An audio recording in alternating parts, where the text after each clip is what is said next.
नमस्कार। एक और टिप्पणी के साथ मैं अतुल चौरसिया। प्रयागराज में एक दुर्भाग्यपूर्ण हादसा हुआ। भगदड़ में बहुत से लोगों की मौत हो गई है। मरने वालों की तादाद पर अभी भी संदेह बना हुआ है। जिन नेताओं ने आगे बढ़ चढ़कर लोगों को कुंभ में आने के लिए उकसाया था, वो इस हादसे की जिम्मेदारी लेने में सबसे पीछे नजर आ रहे हैं।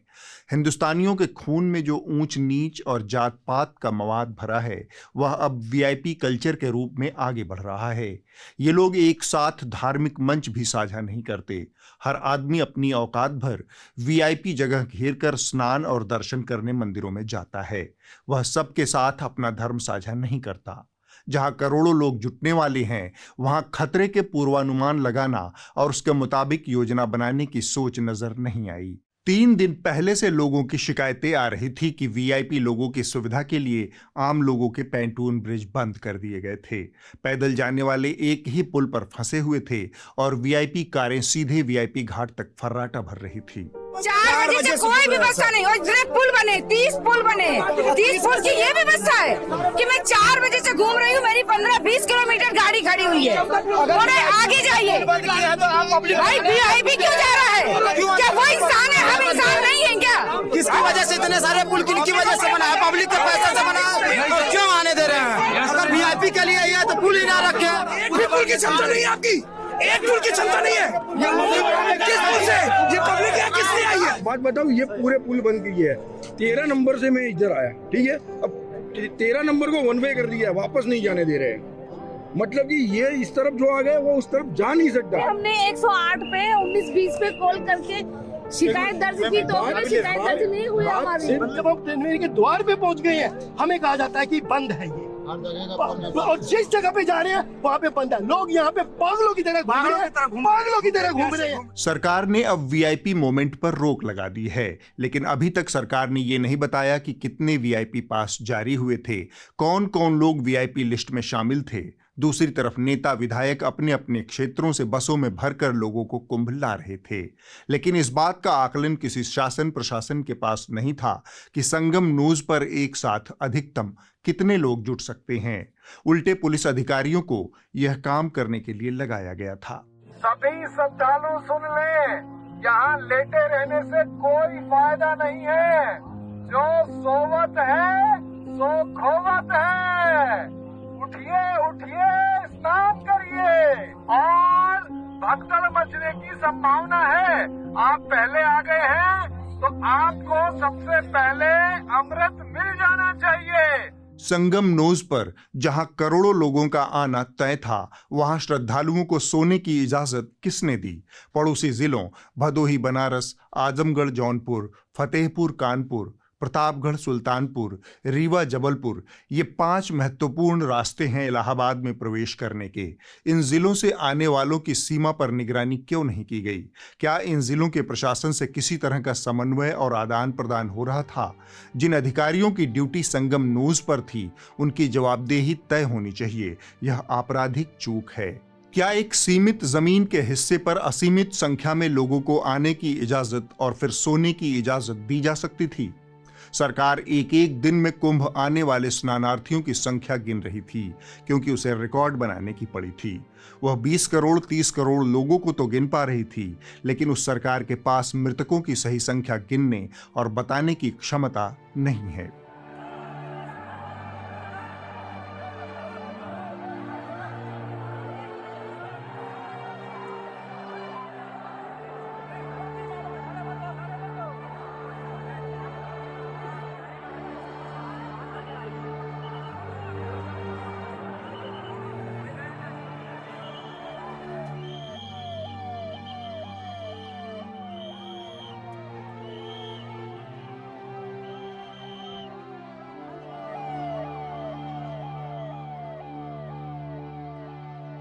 सनातन के नाम पर इससे बड़ा पाखंड क्या होगा कि मरने वालों को रिकॉर्ड में दर्ज होने लायक भी नहीं समझा गया।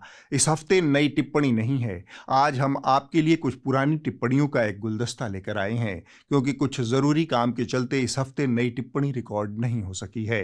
लेकिन आपसे एक गुजारिश है, अपनी पसंद के सब्सक्रिप्शन विकल्प को आप ज़रूर चुनिए। हमने आपकी सलाह के मद्देनज़र 99 रुपये से शुरू होने वाले सब्सक्रिप्शन के विकल्प भी शुरू किए हैं।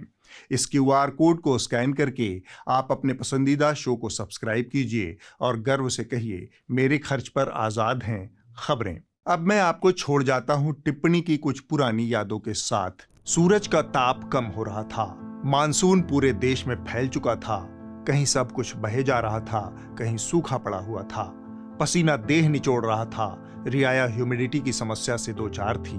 स्वयं धृतराष्ट्र और दरबारी भी ह्यूमिडिटी नाम की इस बीमारी से हलकान थे। इसी ह्यूमिडिटी के माहौल में दरबार पूरी शान से लगा था।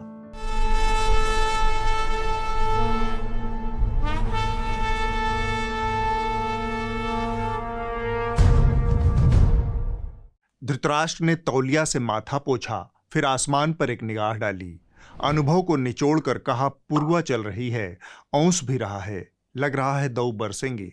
संजय मैं दरबारी सहमति के साथ धृतराष्ट्र को ताकने लगे। तब धृतराष्ट्र ने वह बहुप्रतीक्षित सवाल संजय की ओर उछाला जिसकी उम्मीद दरबारियों और संजय को थी। आर्यावर्त में क्या चल रहा है संजय? बहुत दिनों से कोई खबर नहीं है। संजय के पास सूचनाओं की भरमार थी, लेकिन सबसे बड़ी सूचना सबसे पहले आनी थी। सो उन्होंने कहा, पूरे आर्यावर्त में एक ही चीज चल रही है महाराज, धनराज सेठ के बेटे की शादी। दुनिया भर से नचइये गवैये बुलाए गए हैं।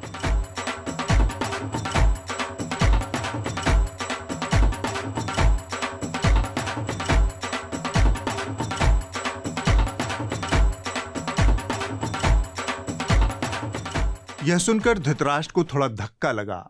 धनराज सेठ के घर में शादी हुई और उन्हें पता तक नहीं चला।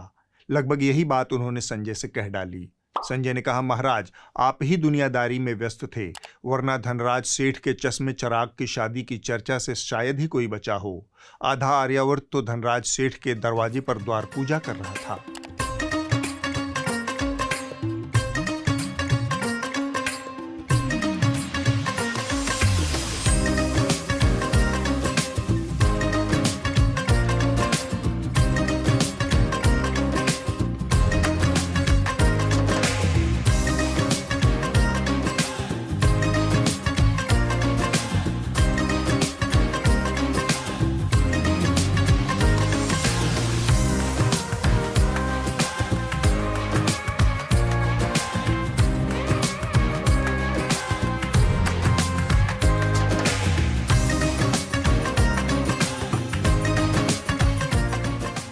संजय ने अपनी बात जारी रखी, यहां तक कि डंकापति भी वरवधू को आशीर्वाद देने से खुद को रोक नहीं पाए।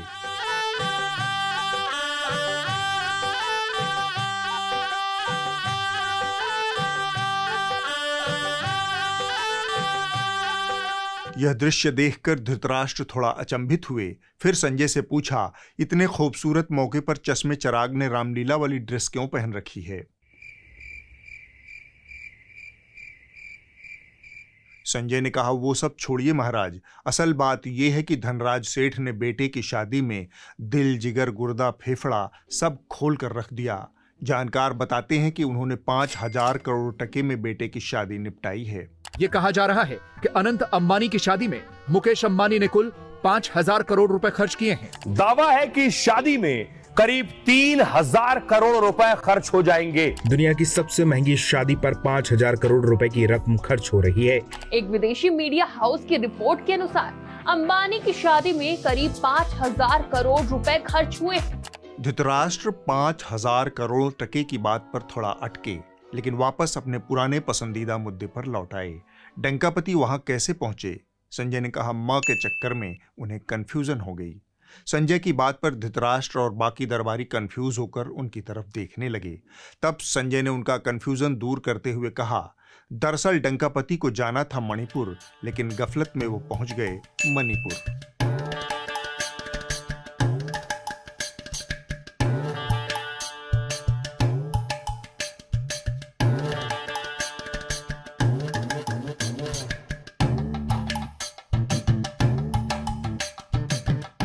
संजय की यह दिल लगी धृतराष्ट्र को थोड़ा देर से समझ आई। जब समझ आई तब धीरे से वो कनखियों में मुस्कुरा दिए। इसके बाद संजय ने इस भव्य बैंड बाजा बारात का दूसरा पहलू सामने रखा। महाराज शादी में शामिल हुए इस चेहरे को थोड़ा तवज्जो दीजिए।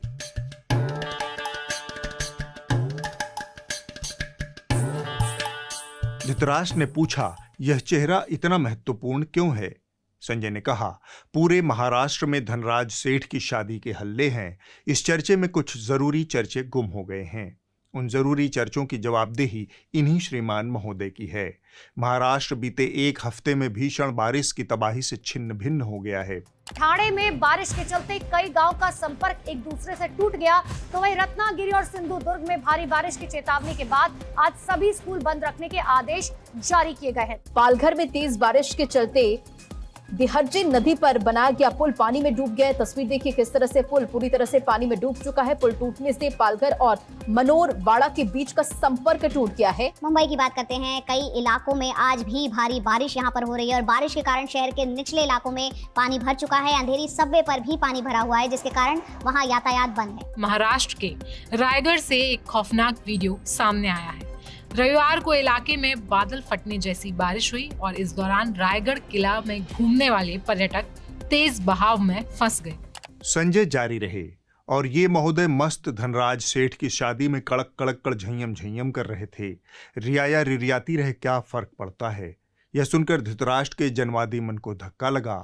उन्होंने कहा, यह तो ठीक नहीं हुआ। धृतराष्ट्र के मुंह से यह शब्द फूटे और संजय ने उसे लपक लिया। और भी कुछ ऐसा है जो ठीक नहीं हुआ। मसलन धनराज सेठ के बेटे की शादी में समाजवाद पूंजीवाद के दरवाजे पर पानी भरता नजर आया।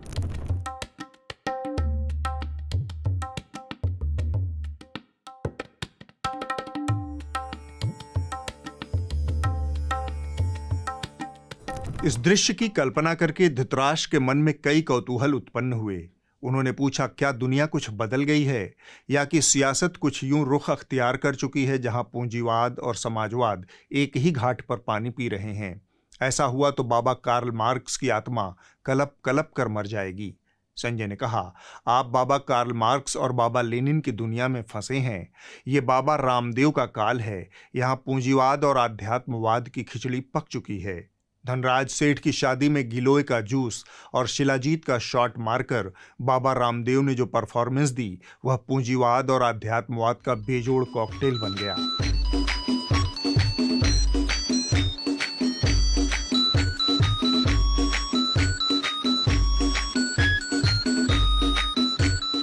यह सुनकर धृतराष्ट्र मानस की एक चौपाई गुनगुनाने लगे। हरि अनंत हरि कथा अनंता, कहीं सुनहि बहुविधि सब संता। अनंत और अनंता वाली बारीकी को संजय ने पकड़ लिया और लगे चिल्लाने, यूरेका यूरेका, यही नाम है महाराज, यही नाम है धनराज सेठ के बेटे का। क्या माहौल था। पूड़ियाँ, हलवा, मेवे वाली खीर, बनारसी पान, 20 मील की शरबत, कचौड़ी, हजारों पकवान, हजारों मेहमान। यहाँ तक कि तिहाड़ शिरोमणि भी पहुंच गए थे। बस यही एक आदमी शादी में जाने से रह गया। टीवी पे आप देखेंगे अंबानी जी के बेटे की शादी हो रही है, आप देखना वहां पे धूमधाम से, मतलब मजा आ रहा है। दुनिया के लोग आ रहे हैं, सेल्फी ली जा रही है और आप लोग यहाँ पे भूखे मर रहे हो। यह सुनकर धृतराष्ट्र का मन बैठ गया। वो धनराज सेठ के लिए कहना चाहते थे कि शौक बड़ी चीज है, लेकिन शौक का रायता बनाकर उसमें वोडका का शॉट डालकर अवोकाडो का पल्प फेंटने की क्या जरूरत, इतना भद्दई करने की क्या जरूरत। इससे जो तैयार होगा वह न कॉकटेल रहेगा न रायता। लेकिन धृतराष्ट्र ने यह सब कहा नहीं, सिर्फ सोचा और सोचते सोचते वह खड़े हो गए। धनराज सेठ की बेटे की शादी के मुद्दे पर ही सभा बर्खास्त हो गई। वो अंतःपुर को लौट गए तो गए हफ्ते मूर्खता का घोड़ा तगड़क तगड़क दौड़ रहा था।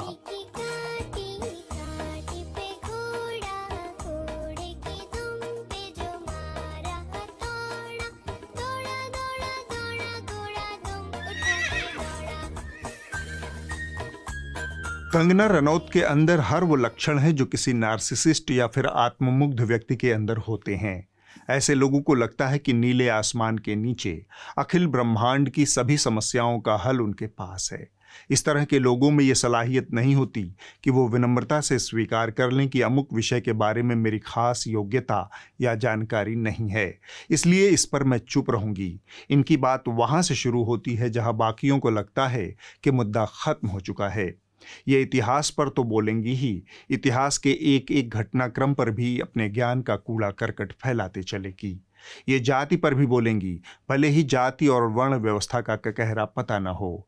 ये किसानों पर भी बोलेंगी, ये विदेश नीति पर भी बोलेंगी, ये संसदीय परंपराओं और प्रक्रियाओं पर भी बोलेंगी, और सांप्रदायिकता पर तो इनका विशेषाधिकार है ही। साथ रहेंगे नेक रहेंगे, बटेंगे तो कटेंगे नहीं होनी चाहिए।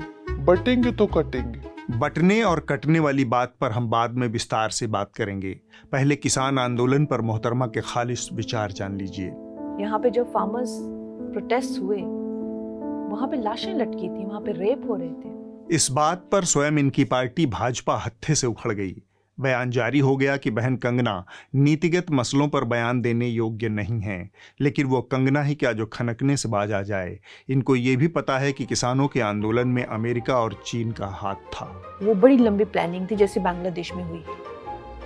तो इस तरह के षड्यंत्र, और आपको क्या लगता है किसानों, चाइना, अमेरिका, इस तरह की जो विदेशी जो शक्तियां हैं वो यहाँ काम कर रही हैं। और जब पलट कर ये पूछ लिया जाए कि कहाँ से अमेरिकी हाथ की खबर आपके हाथ लगी, तो अल्ल बल्ल जो मुंह में आया बहन ने उगल दिया।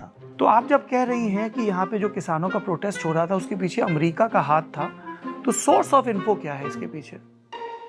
देखिए, जैसे मैंने आपको कहा कि मुझे जो अब डायरेक्शंस मिली हैं कि I stand with the party stand, I stand with parties policies. मैंने जो कहा अपनी परसेप्शन पे बेस्ड। यह आत्ममुग्धता और अधिनायकवादी प्रवृत्ति का नमूना है। पता हो न हो, कोई स्टडी हो न हो, बस ठेल दो, और जब पलट के सवाल आ जाए तो दाएं बाएं मिमियाने लगो। इंटरव्यू की धकापेल में कंगना के साथ इसी तरह की स्थितियां कई बार दरपेश आई। बहन को लगा कि जवाब देने की बजाय सवाल पूछने वाले की भूमिका पकड़ ली जाए तो ज़्यादा बेहतर है, वो ज़्यादा आसान काम है। सो बहन खुद ही सवाल पूछने लगी। ऑन व्हाट बेसिस उनको ये उपलब्धि क्यों मिली है? ऑपोजिशन लीडर करने के लिए उन्होंने क्या तीर मारा है, क्या मुझे बता सकते हैं? जवाब सुन लीजिए, लेकिन जवाब में कोई मजा नहीं है। जवाब के बाद आई कंगना की प्रतिक्रिया में लाखों का मजा है। 10% सीट्स चाहिए होती हैं लीडर ऑफ ऑपोजिशन के लिए, उनको आई हैं। 55 सीट्स चाहिए होती हैं, उनको 99 आई है, तो मिल गया। मिमियाई आवाज में ज्ञान सागर कंगना जी की प्रतिक्रिया देखिए। ठीक है, अगर आपको ऐसे बात करनी है तो फिर इसका कोई जवाब हो ही नहीं सकता। दोस्ती बनी रहे टाइप मामला हो गया। खैर, राहुल गांधी तो फिर भी 10% से ज्यादा सीटें लाकर नेता प्रतिपक्ष बने हैं, लेकिन कंगना जी से अगर यह सवाल पूछ लिया जाता कि राजनीति में वो किस योग्यता और योगदान के दम पर संसद में बैठी हैं, तो फिर बदमजगी पैदा हो जाती। बहन जाति व्यवस्था और वर्णाश्रम के मामलों की भी विशेषज्ञ हैं। सुनिए जातिगत जनगणना के सवाल पर उनके राष्ट्रहित वाले विचार। कोई पता नहीं, कुछ पता नहीं, मेरे आसपास के लोगों की कोई जात का कुछ पता नहीं, पता ही नहीं। क्यों पता करना है भाई? क्यों करना है? आज तक नहीं पता किया, अब क्यों करना है? अंग्रेजी का एक शब्द है इग्नोरेंट, हिंदी में आसपास का ही शब्द है अज्ञानी या फिर अनभिज्ञ। हमारे देश में अपने आसपास की सच्चाई से अनभिज्ञ सवर्णों में यह समस्या बीमारी की तरह मौजूद है। मुझे तो पता ही नहीं कि मेरी जाति क्या है, या मुझे नहीं पता कि मेरे कलीग्स, मेरे दोस्तों की जाति क्या है। इससे मिलते जुलते वाक्य इस देश का प्रिविलेज्ड सवर्ण तबका धड़ल्ले से इस्तेमाल करता है। यह सिर्फ एक सवर्ण ही कर सकता है, क्योंकि वह खुद जाति की कसौटी पर कभी कसा नहीं गया है। इस देश के सवर्णों के पास जाति के रूप में एक अदृश्य कल्चरल कैपिटल, बोले तो सांस्कृतिक पूंजी मौजूद है, जो कदम कदम पर उसके लिए रास्ते खोलते चलती है। ऐसे ही अनगिनत इग्नोरेंट सवर्ण जमात की मौसी हैं कंगना रनौत।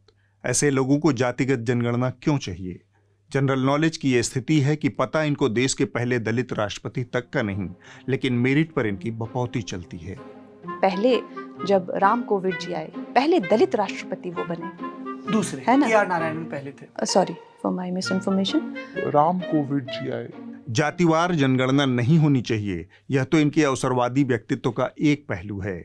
इस तरह की अनेक अवसरवादिता ये बेशर्मी से माथे पर मुकुट की तरह सजा कर रखती हैं। इसे समझने के लिए कंगना के हालिया कुछ इंटरव्यू में कही गई बातों पर ध्यान दीजिए। इनको आज़ादी 2014 में मिली। इसका तर्क ये है कि उसके पहले इन्हें देश छोड़ने के लिए मजबूर किया गया था। इनका काम धाम बंद हो गया था। ये देश छोड़कर अमेरिका में बसने जा रही थी। सुनिए इनके विचार को। और आपको ये पता होगा, ये भी मैंने कही कि मैं अमेरिका चली गई। अच्छा जी। कब? 2009 में, 10 में। मैंने वहां पे कैलिबसिस करके मैं जाके अपने जो जो भी रोल मुझे मिल रहे थे। You shifted to LA? हाँ जी, मैंने घर ले लिया वहां पे। इनका धंधा बंद हो गया, इन्हें फिल्में नहीं मिल रही थी, इसके लिए पूरा देश जिम्मेदार था। कांग्रेस खास तौर पर जिम्मेदार थी। गुलामी की उस अवस्था में इन्होंने अमेरिका में बसने का निर्णय किया। काफ़ी अक्षय कुमार टाइप देशभक्त हैं ये। जब तक धंधा चला तब तक भारत के, नहीं तो कनाडा या अमेरिका के हो लिए। वाह देशभक्त वाह। ऐसे ही नहीं, अमेरिका से लेकर कनाडा और इंग्लैंड तक अवैध रूप से घुसपैठ करने वाले हिंदुस्तानियों की संख्या बढ़ रही है।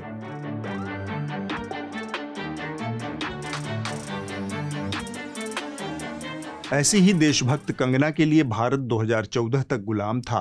तभी भारत की किस्मत खुल गई, मोदी जी सत्ता में आ गए और भारत आज़ाद हो गया। इस खुशी के मौके पर अमेरिका जाना कैंसिल हो गया। ये वही अमेरिका है जहां बहन ने घर खरीद कर घर बसाने का निर्णय कर लिया था। ये वही अमेरिका है जो अब भारत के खिलाफ साजिश में लगा हुआ है। तो इस तरह के षड्यंत्र, और आपको क्या लगता है किसानों, चाइना, अमेरिका, इस तरह की जो विदेशी जो शक्तियां हैं वो यहाँ काम कर रही हैं। इस धूर्त अवसरवादिता को आप क्या कहेंगे? जो भी कहें, लेकिन विदेश नीति में इसी दक्षता का परिचय उन्होंने कई और मौकों पर दिया। इनको पता है कि जो शेख हसीना के साथ हुआ वो भारत में मोदी जी के साथ भी होने वाला था। जो बांग्लादेश में हुआ ना, वो यहाँ होते हुए भी देर नहीं लगनी थी अगर हमारे इतने शीर्ष नेतृत्व जो हमारे इतने सशक्त नहीं होते। बस इन्हें इतना नहीं पता है कि शेख हसीना ने अपने देश में बीते 15 सालों में किस कदर अंधेरगर्दी मचा रखी थी। जनवरी महीने में बिना विपक्ष के ही चुनाव करवा लिया था। छात्रों के ऊपर गोली चलवाई गई थी। बड़ी संख्या में लोगों को नज़रबंद कर दिया गया था। मीडिया को चापलूसी का हरम बना दिया गया।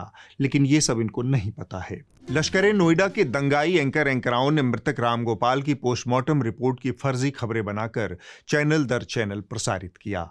रामगोपाल के साथ टॉर्चर और अमानवीय हिंसा की फर्जी कहानियां एंकरों ने गढ़ी। सबसे पहले बात चित्रा त्रिपाठी की। आज तक छोड़कर एबीपी न्यूज से जुड़ी चित्रा त्रिपाठी ने अपने नए सफर की हाहाकारी शुरुआत इसी फर्जीवाड़े से की। उन्होंने अपने शो में पोस्टमार्टम रिपोर्ट की झूठी जानकारी देते हुए ये सब कहा। और अब खबर यूपी के बहराइच से। दशहरे के दिन उन्मादी हिंसा का शिकार हुए रामगोपाल मिश्रा की पोस्टमार्टम रिपोर्ट में हैरान करने वाले खुलासे हुए हैं। रिपोर्ट के मुताबिक रामगोपाल मिश्रा के शरीर पर 25 से 30 छर्रों के निशान मिले हैं। रामगोपाल को कितनी गोलियां मारी गई थी इसकी पुख्ता जानकारी छर्रों की बैलिस्टिक रिपोर्ट के बाद ही पता चल पाएगी। रिपोर्ट में लिखा है कि रामगोपाल के नाखून भी उखाड़े गए थे। पैरों में जलने और चोट के निशान से जाहिर होता है कि उसे करंट भी दिया गया था। यही फर्जीवाड़ा सुधीर चौधरी ने आज तक पर किया और दीगर जहरखुरान एंकराओं ने अपने अपने चैनलों पर किया। हत्यारों ने इस लड़के की हत्या से पहले इस लड़के को भयानक यातनाएं दी थी और उसे बहुत टॉर्चर किया था। बहुत निर्मम तरीके से इस लड़के की हत्या की गई। आरोपियों ने उसके पैरों की सभी उंगलियों के नाखून खींचकर बाहर निकाल लिए थे। सोचिए, कल्पना कीजिए, किसी के नाखून अगर खींचकर निकाल लिए जाएं तो दर्द की कल्पना आप कर सकते हैं। इस लड़के की आंखों के पास किसी नुकीली चीज से हमला किया गया था। आंखों के आसपास बहुत सारे घाव थे। चाकू या तलवार जैसे किसी धारदार हथियार से उसके सिर और हाथ पर कई वार किए गए थे। उसके चेहरे पर, गले पर, सीने पर, पेट पर, पैरों पर गोलियों के 25 से 30 छर्रों के निशान थे। और सबसे बड़ी बात यह है कि हत्यारों ने इस लड़के को मरने से पहले इलेक्ट्रिक शॉक दिए। पोस्टमार्टम रिपोर्ट की आड़ में फैलाई जा रही सनसनी और झूठ को देखकर बहराइच पुलिस के हाथ पैर फूल गए। एंकराओं द्वारा लोगों को हिंसा के लिए भड़काने की चाल देखकर पुलिस ने थोड़ा तेजी दिखाई। उसने एक बयान जारी कर देश के तथाकथित खबरिया चैनलों द्वारा फैलाए जा रहे झूठ और सनसनी से लोगों को आगाह किया।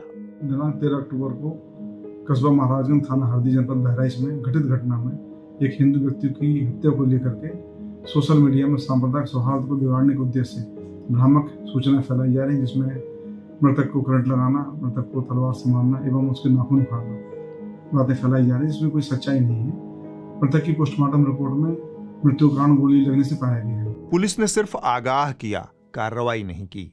लगे हाथ बहराइच जिला अस्पताल के मुख्य चिकित्साधिकारी ने भी यह साफ किया कि मृतक रामगोपाल की मौत गोली लगने के कारण अधिक खून बहने से हुई। इसके अलावा बाकी चीजें गलत हैं। मृतक का पोस्टमार्टम किया था। मेरी जानकारी के अनुसार 25 से 30 के करीब छर्रे छाती, गले और चेहरे पे लगे थे। इन छर्रों के कारण अत्यधिक रक्तस्राव हुआ और उस रक्तस्राव के कारण उनकी डेथ हुई है। इन सब से अलग बहराइच हिंसा को लेकर संघ समर्पित पत्रिका पांचजन्य के एक्स हैंडल से भी जमकर नफरत और फर्जी सूचनाएं फैलाई गई। पांचजन्य इन दिनों जिस चीज का प्रतिनिधित्व सबसे प्रमुखता से करता है वह है फेक न्यूज। वह खुद को किसी भी पत्रकारीय नियम कानून से ऊपर मानते हुए पत्रकारिता की धज्जी हर दिन उड़ाता है। संघ की यह पत्रिका अश्लील हो चुकी है। इसने अपने सारे लत्ते उतार दिए हैं।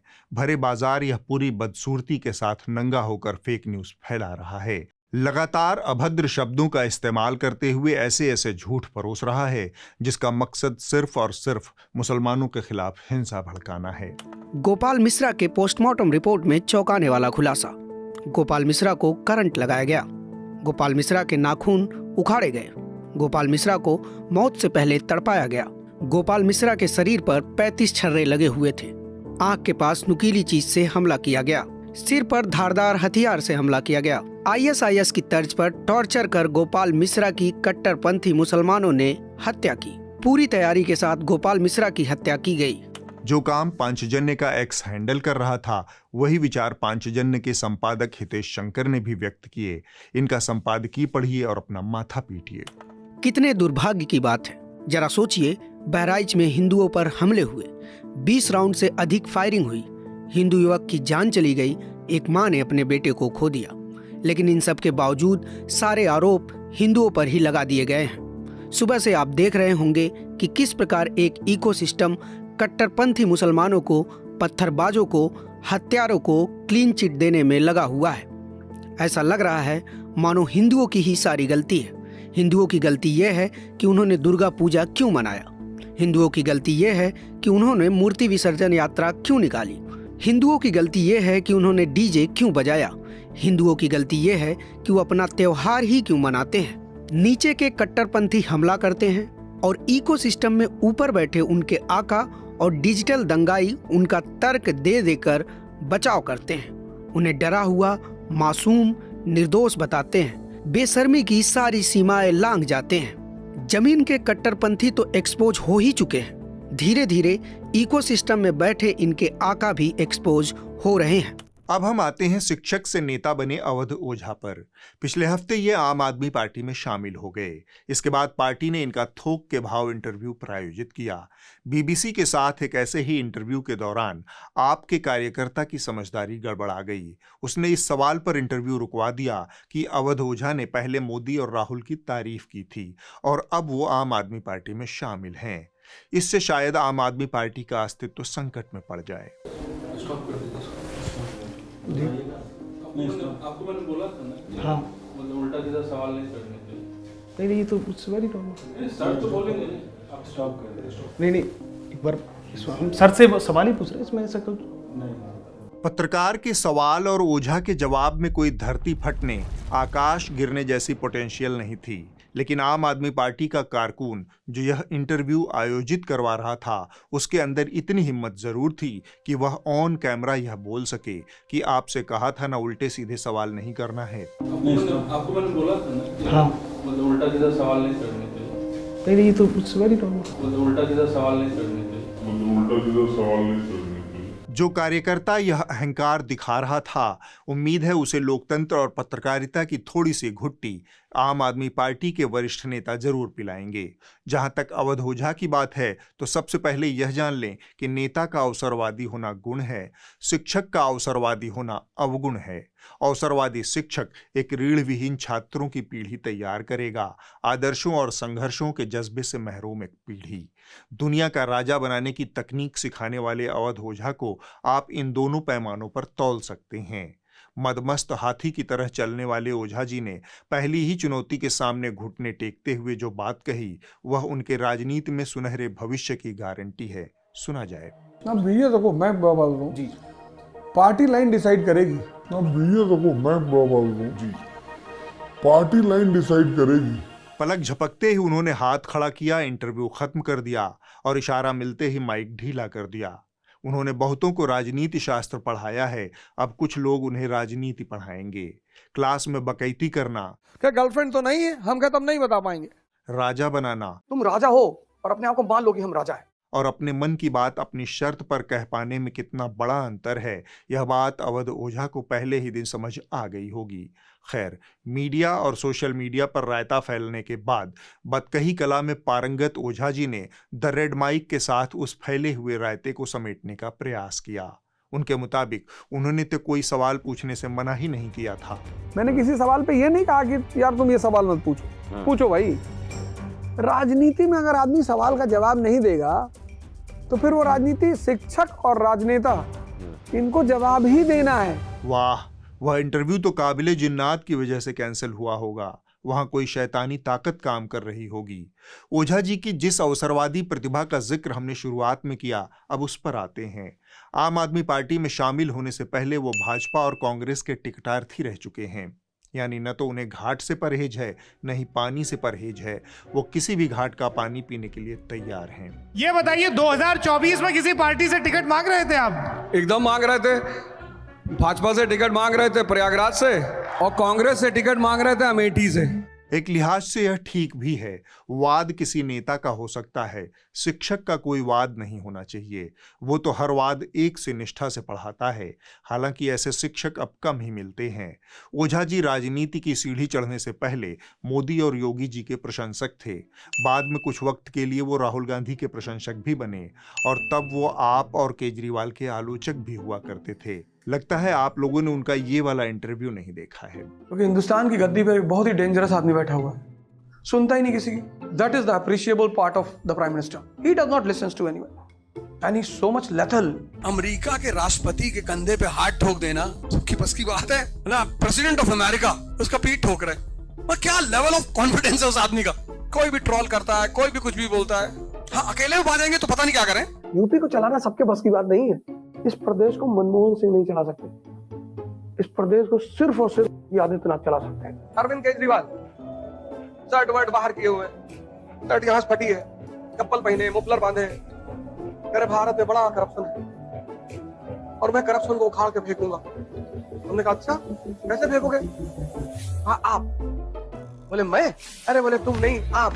बोले ये क्या है? बोले पॉलिटिकल पार्टी है, हमको सत्ता में बिठाओ। लक्ष्य के प्रति इतनी स्पष्टता एक सफल शिक्षक का गुण है, और उससे भी ज्यादा यह एक सफल नेता का गुण है कि हर सीढ़ी को अंततः अपने मकसद के लिए इस्तेमाल कर ले। उम्मीद है ओझा जी आगे भी छात्रों को राजा बनाते रहेंगे। अगले हफ्ते होगी एक और टिप्पणी। नमस्कार।